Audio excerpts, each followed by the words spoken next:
नमस्कार।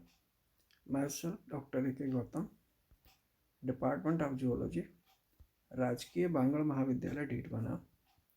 प्रिय छात्रों, मैं आज आपके लिए बीएससी सेकेंड ईयर जूलॉजी के सेकेंड पेपर के अंतर्गत एक महत्वपूर्ण विषय एक्टिव ट्रांसपोर्ट के बारे में मैं आपसे शेयर कर रहा हूँ। एक्टिव ट्रांसपोर्ट या सक्रिय अभिगमन क्या होता है?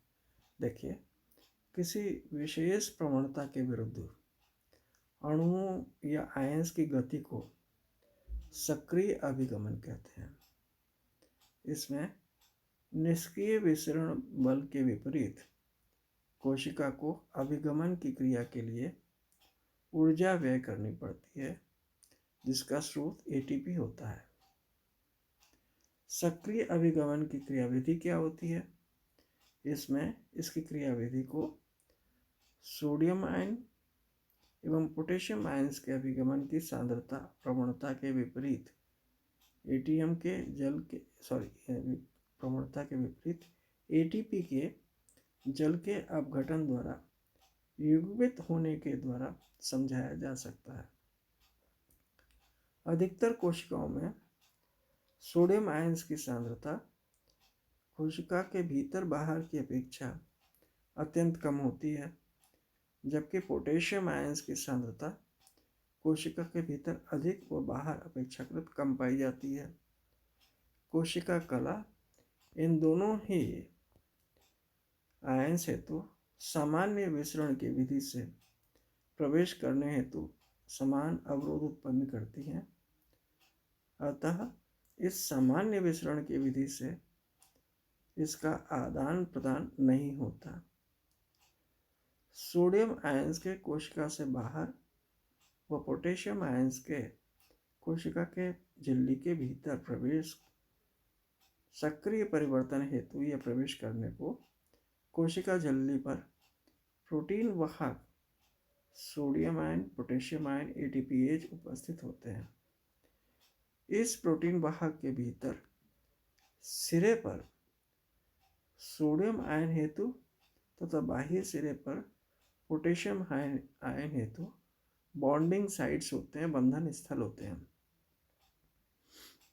एटीपी की उपस्थिति में सोडियम आयन व पोटेशियम आयन प्रोटीन वाहक सोडियम पोटेशियम एटीपीएच पर अपने अपने बाइंडिंग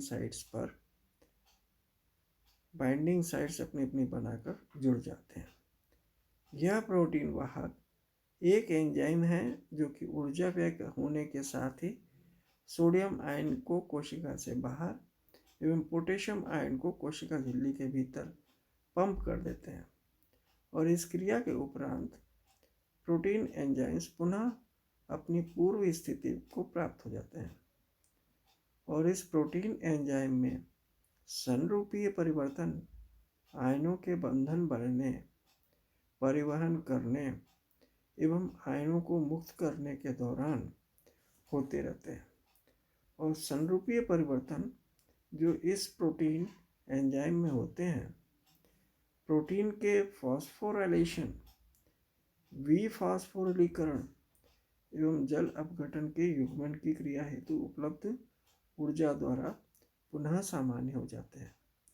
और यह क्रिया तब तक होती है जब एक एटीपी का मॉलिक्यूल जल अपघटित होता है। 3 सोडियम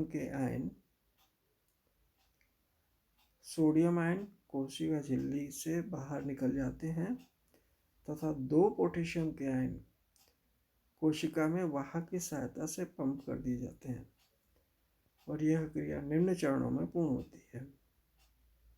पहला, 3 सोडियम आयन व 1 एटीपी का मॉलिक्यूल वाहक protein enzyme sodium ion potassium ion एटीपीएच पर अपने लिए उपस्थित निर्दिष्ट स्थलों पर संलग्न होते हैं व बंधन बना लेते हैं। एटीपीएच एंजाइम्स की उपस्थिति में एटीपी मॉलिक्यूल का जल अपघटन होता है और जिसके परिणाम स्वरूप एटीपी की जगह एडीपी बन जाता है एवं फॉस्फेट बनता है। दूसरा पॉइंट, फॉस्फेट के एटीपीएज के साथ जुड़ने की क्रिया से एटीपीएज का फॉस्फोरिलीकरण होता है और जिसके कारण इस एंजाइम वाहक में कन्फ्यूग्रेशनल चेंज होते हैं, संरूपीय परिवर्तन होते हैं। इस डायग्राम में आप देखिए, यहाँ ये पोटेशियम आयन है डार्क काले कलर के, और लाइट जो डॉटेड हैं वो सोडियम आयन है। तो ये डॉटेड जो हैं वो सोडियम आयन और डार्क कलर के पोटेशियम आयन है, और रेक्टेंगुलर जो है वो फॉस्फेट ग्रुप है। तो इस तरह से एटीपी एडीपी में कन्वर्ट हो जाती है। ये है, इसमें सोडियम आयन और पोटेशियम आयनों के कोशिका मेम्ब्रेन के आर पार आने जाने की प्रक्रिया को समझाया गया है। ये बाहर की सरफेस है और ये अंदर की सरफेस है। तो यहाँ से पोटेशियम आयन का बाहर जाना और उतनी तादाद में सोडियम आयन का अंदर आना सोडियम पोटेशियम पंप कहलाता है। इन समरूपी परिवर्तन के परिणाम स्वरूप सोडियम आयन जीव द्रव्य कला के बाहर स्थानांतरित कर दिए जाते हैं, जो मुक्त हो जाते हैं, और पोटेशियम आयन 2 पोटेशियम एंजाइम वाहक से संलग्न होते हैं। 2 पोटेशियम आयनों के इससे संलग्न होते ही एटीपीएच का डीकार्बोक्सिलेशन होता है, वी फास्फोरिलीकरण होता है एवं P1 फॉस्फेट निर्मुक्त होता है, और इस क्रिया के फलस्वरूप एंजाइम वाहक अपनी पूर्व वास्तविक संरूपी स्थिति में या कॉन्फ़िगरेशनल स्थिति में पहुंच जाता है। अतः 2 पोटेशियम आयन कोशिका के भीतर स्थानांतरित होकर मुक्त हो जाते हैं।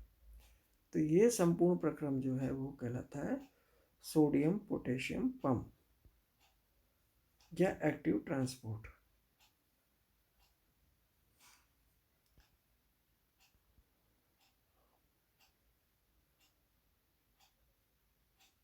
इसमें क्या होता है, विसरण बल प्रवणता के विपरीत अणुओं की गति एक्टिव ट्रांसपोर्ट कहलाती है। इसमें ऊर्जा खर्च होती है। बिना ऊर्जा के जो मॉलिक्यूल्स का ट्रांसपोर्टेशन होता है वह कहलाता है पैसिव ट्रांसपोर्ट, और पैसिव ट्रांसपोर्ट के अंदर एनर्जी की आवश्यकता नहीं पड़ती है। तो सोडियम आयन और पोटेशियम आयन्स का एक्सचेंज जब होता है, विसरण बल की प्रवणता के विपरीत अणुओं की परिवहन क्या कहलाता है, सक्रिय अभिगमन कहलाता है।